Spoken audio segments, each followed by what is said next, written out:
নমস্কার, this is how ভাই।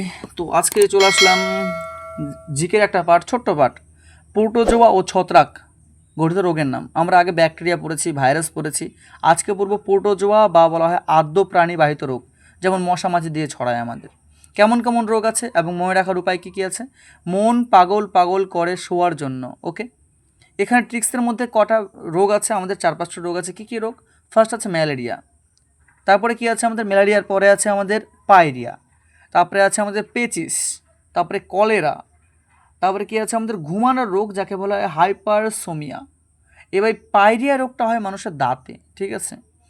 তাহলে প্রোটোজোয়া গঠিত রোগের নাম কি হয়ে গেছে? মন পাগল পাগল করে শোয়ার জন্য পায়রিয়া, পেচিস, কলেরা, ম্যালেরিয়া আর জায়গার হাইপারসোমিয়া।